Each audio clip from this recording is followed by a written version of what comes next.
lain musik ulaman dina. Assalamualaikum warahmatullahi wabarakatuh.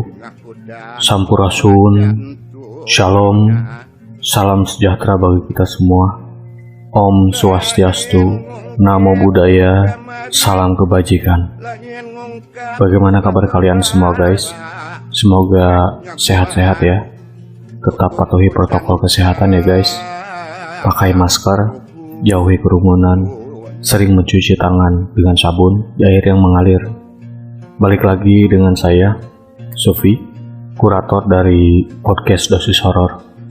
Sebelum ke cerita, izinkan saya untuk berterima kasih kepada kalian semua, sobat Dosis Horor yang sudah follow, share, dan subscribe podcast Dosis Horor di Spotify, di YouTube, ataupun di platform lainnya. Dukungan kalian sangat berarti bagi kami. Untuk yang belum follow dan subscribe, ayo follow dan subscribe podcast Dosis Horor supaya kami tetap semangat menghadirkan kisah-kisah pengalaman misteri untuk kalian semua.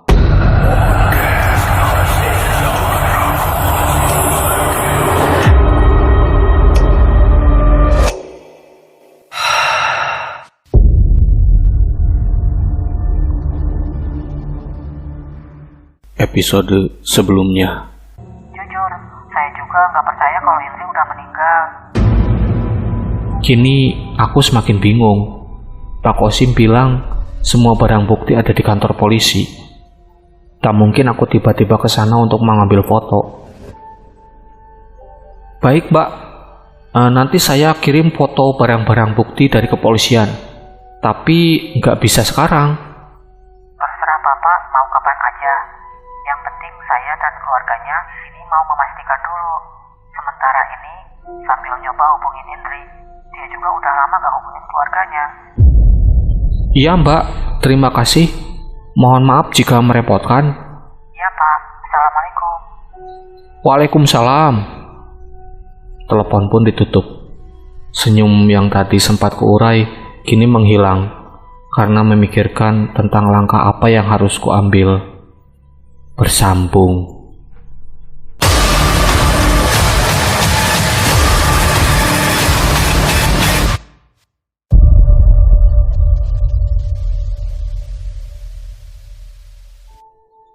Gimana Din? Tanya Mas Karno.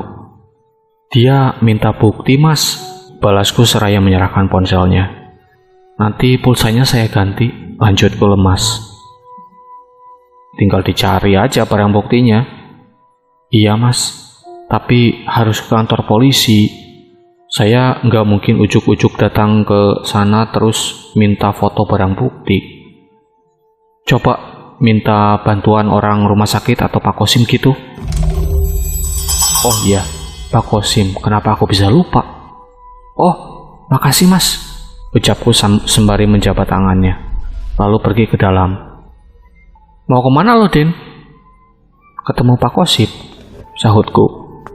Aku pun berdiri di lobi sambil menunggu Pak Kosim keluar.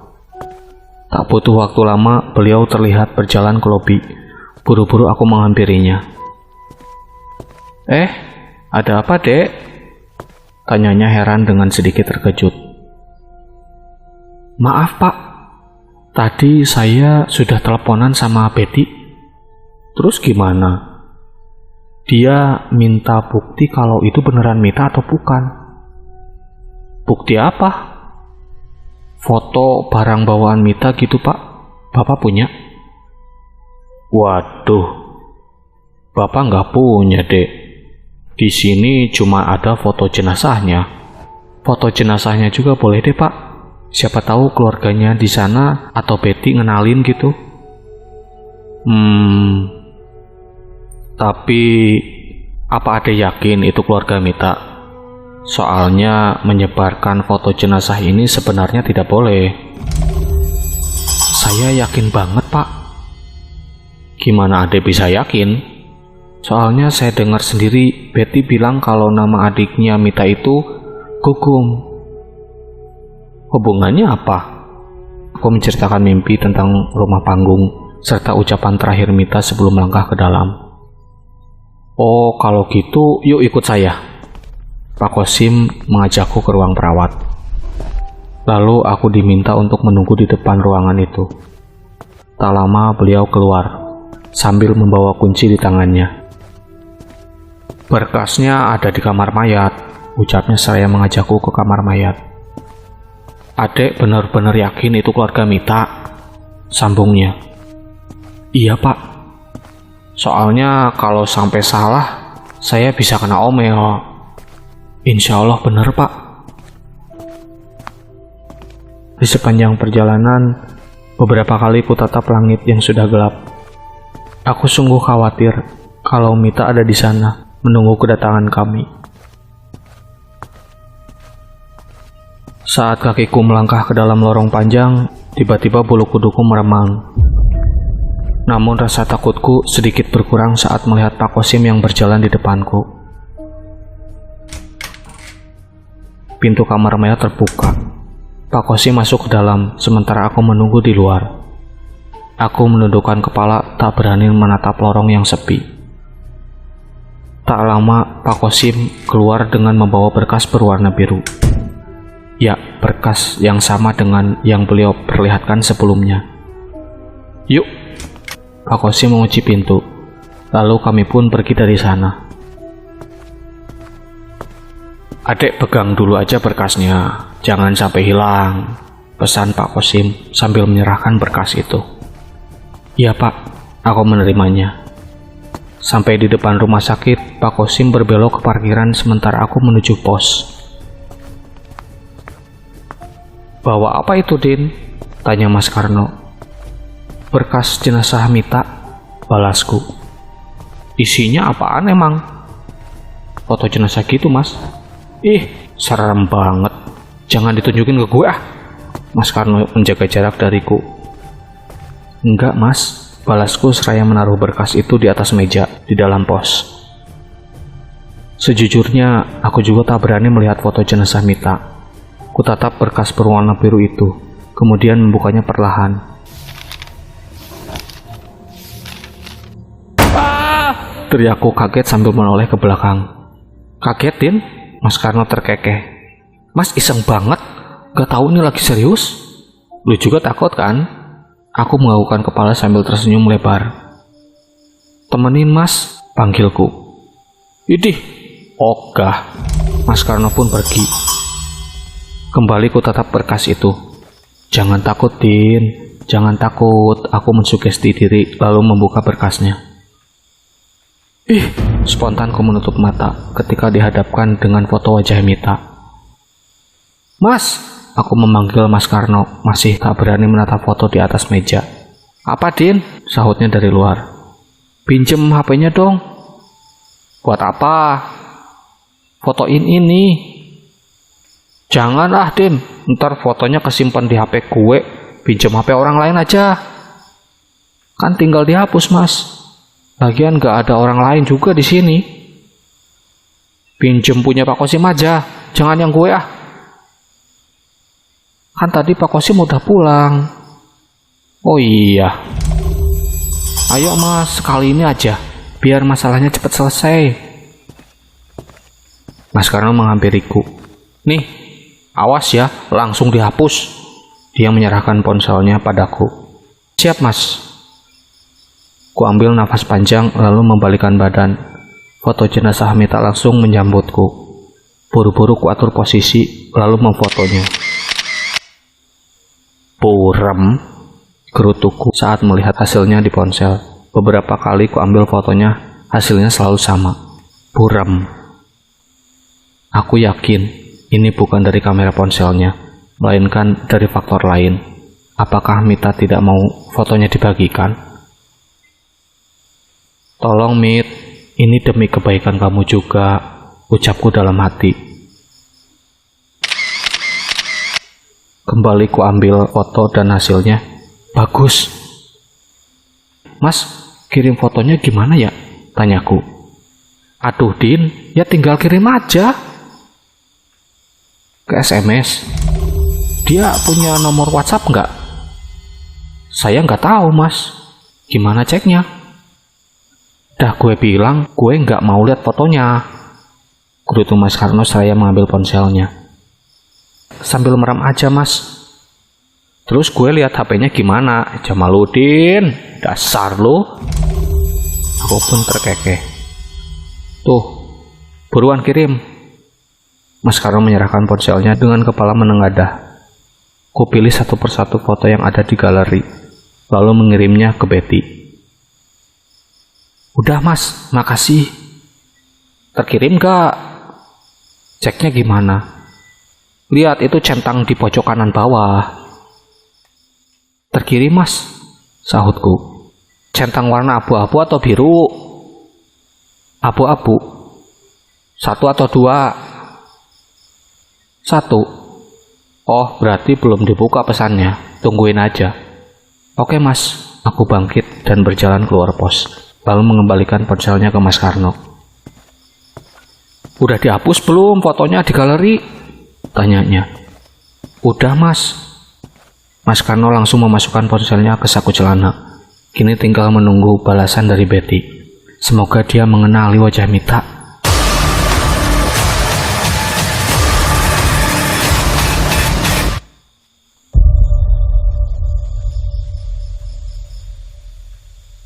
Sudah lebih dari 1 jam, belum juga ada balasan dari Betty. Apa dia sudah tidur? Rasanya aneh, baru jam 8 malam sudah tidur. Apa mungkin dia tidak suka melihat foto yang kukirim? Semua prasangka ini terus menghantuiku. Dari tadi liatin jam terus, Mas Karno menepuk pundakku. Udah sejam lebih masih belum dibales.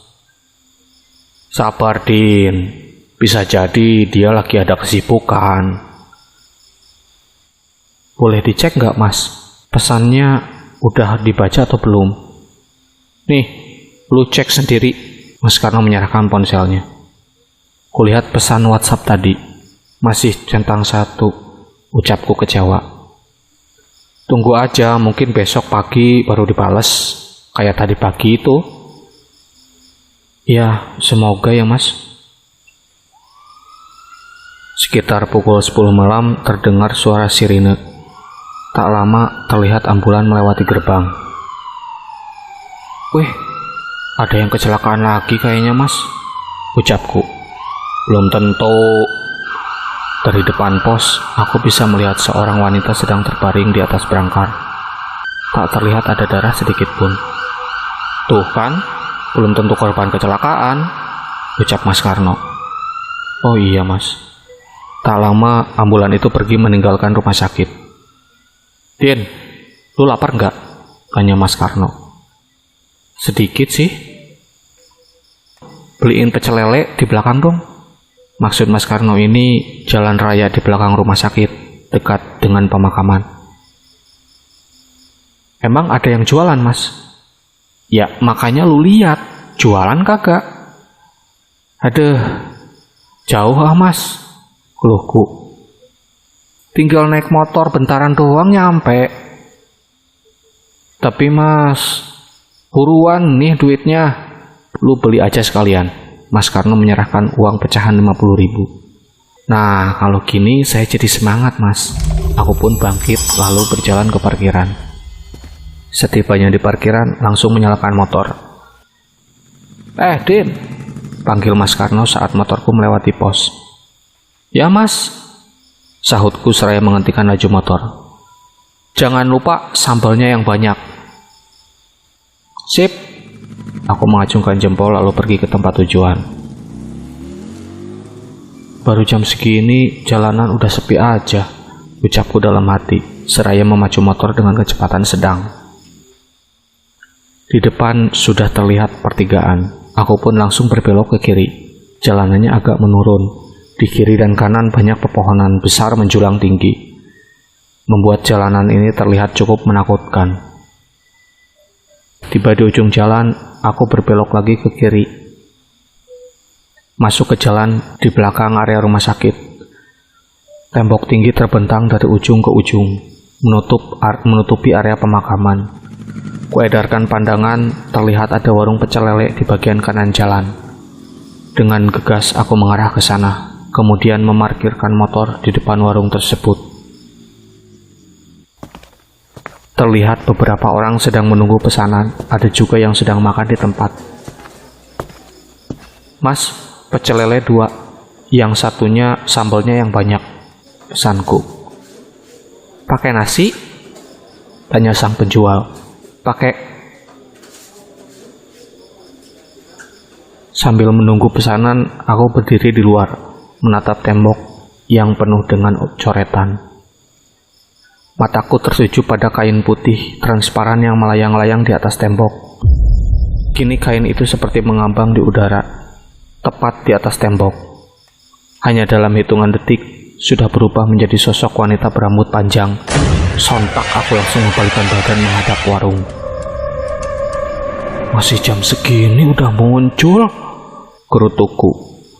Sekitar 15 menit kemudian, pesananku sudah selesai. Bergegas ku naik ke motor, kembali ke rumah sakit dengan melewati jalan yang sama.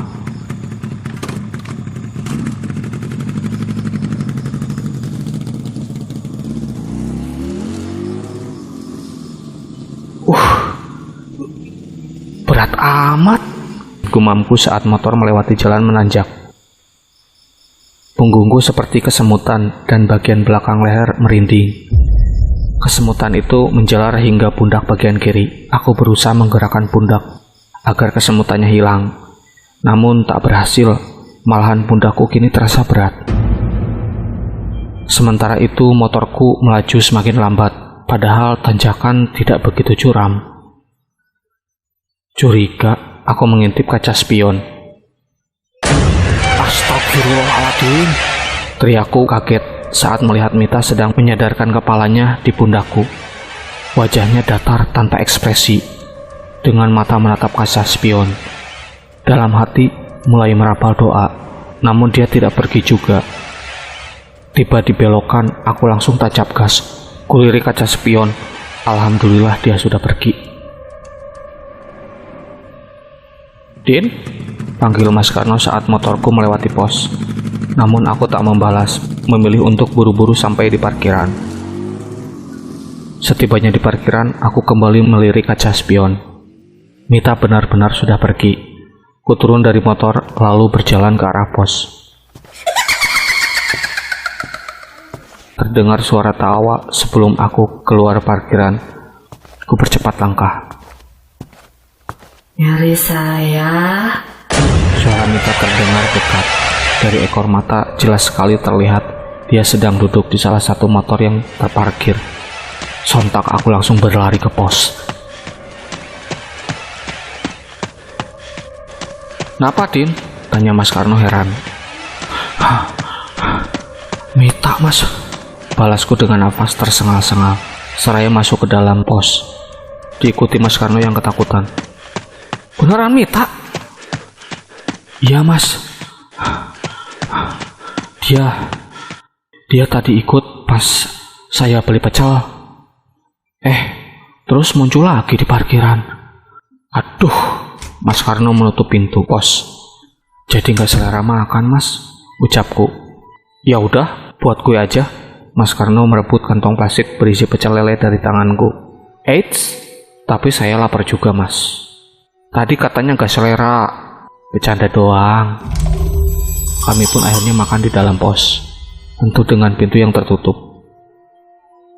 "Mas, hari ini jangan ada acara-acara buang air ucapku sambil menyantap makanan. "Gue tahan sampai pagi, Din. Tenang aja." Selesai makan, kami lanjut duduk sambil menonton televisi. "Ngapain, Mas?" tanyaku saat melihat Mas Karno merebahkan dirinya di lantai. "Ngantuk, Din. Masa saya jaga sendirian? Gantian aja, nanti lu bangunin gue." "Jam berapa banguninnya?" "Jam 5 lah, Din." "Sama aja saya jaga sendirian, Mas." "Canda, Din. Sejam. 2 jam lah, 2 jam. Baru bangunin gue. Mata dah ngantuk banget nih." 2 jam berlalu, mataku pun mulai berat karena terlalu banyak menonton televisi. Aku bangunkan Mas Karno, lalu memintanya untuk giliran jaga. Kurebahkan badan, tak lama aku pun tertidur. Aku merasakan sentuhan kasar di bagian perut. "Bangun, Din!" Dalam keadaan setengah sadar, terdengar suara Mas Karno. Kubuka mata. Dia sedang berdiri di dekatku, sambil menyentuh perutku dengan kaki. "Bau, Mas!" protesku, lalu mengambil posisi duduk. "Udah subuh?" "Hah? Masa?" Kulihat jam. Benar sudah pukul 5 pagi. "Lu tidur pulas bener? Dibangunin kagak bisa-bisa, makanya gua mau tendang tadi." "Efek kemarin kurang tidur kayaknya, Mas." "Ya udah, saya mau ke masjid dulu, Mas." "Buruan, gue mau balik." "Siap, Mas." Dengan bergegas aku berlari ke masjid. Setelah sholat subuh, aku pun kembali ke pos. Terlihat Mas Karno sudah bersiap-siap mau pulang.